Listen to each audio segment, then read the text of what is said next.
Good morning. मैं राजेश कुमार प्रमाणिक, इतिहास विभाग, टाटा कॉलेज वासा। मैं आज की इस ऑनलाइन क्लास में यूजी सेमेस्टर 5 इतिहास ऑनर्स पेपर CC12 और इतिहास विषय UG semester 5 general programme SEC3 और इतिहास विषय पीजी सेमेस्टर 2 पेपर CC6 के बच्चों के लिए झारखंड के इतिहास से संबंधित टॉपिक कोल विद्रोह लेके आया हूँ।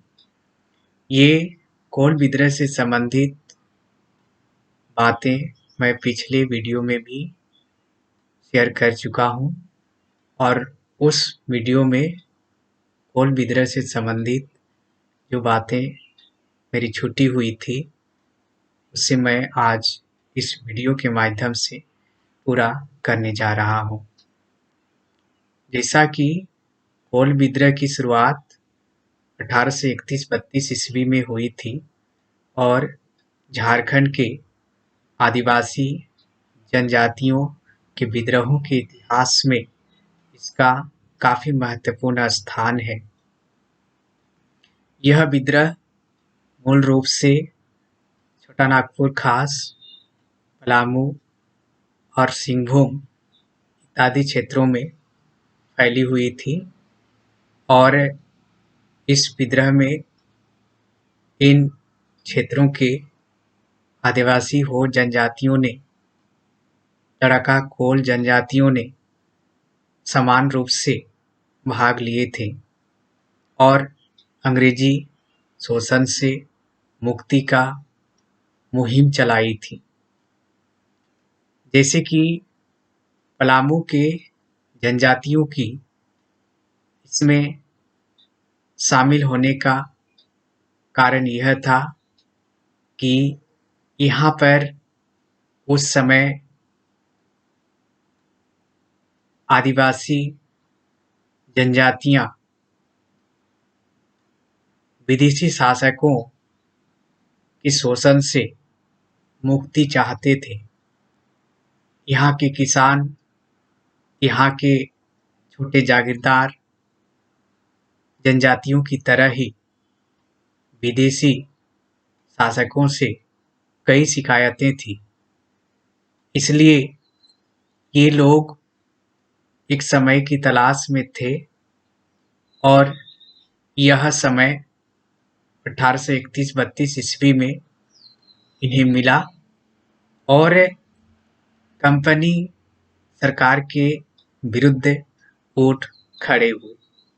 इसलिए पलामू में कोल विद्रोह का अगर माने तो यह मुख्य रूप से सरकारी पक्षपात, अकुशलता और कुशासन की देन थी, जो विदेशी शोषण से मुक्ति चाहते थे।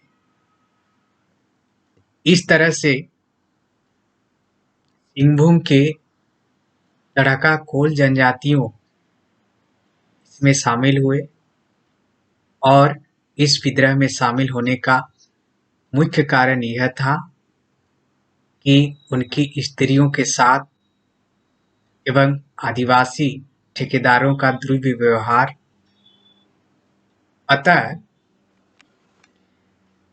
ये स्त्रियां सोनपुर परगना में लोहा बेचने जाया करती थी, जहां पर इन्हें दाम कम मिलता था और अपमान ज्यादा। और ऐसा भी माना जाता है कि इस समय मयूरभंज के राजा ने कुछ विवादग्रस्त गांवों को ब्राह्मणों तथा मंदिरों को दान के रूप में दिए। तो इस विवादग्रस्त गांवों के आदिवासी जनसमुदाय अंग्रेजी शासन के खिलाफ हुए और स्थिति इतनी बिगड़ गई कि वे विद्रोह के लिए उठ खड़े हुए, इसलिए कि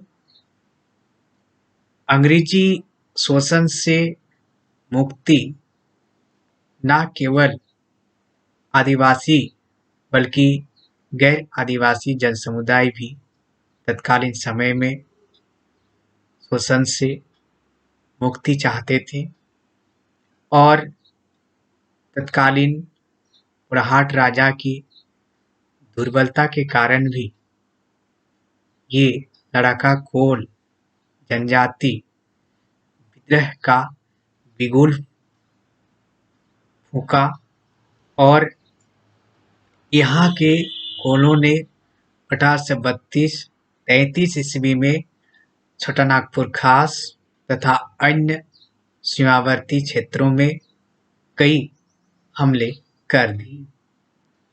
इसके बाद यहाँ के आदिवासी जनजातियां अंग्रेजों के खिलाफ, कंपनी सरकार के शोषण के खिलाफ इस आंदोलन को अपने नेतृत्व प्रदान करते हुए आगे बढ़ाते चले और इसलिए यह आंदोलन ये साबित करने जा रही थी, जिसके चलते उस समय के कई विद्वान और इतिहासकारों ने इस विद्रोह को आदिवासी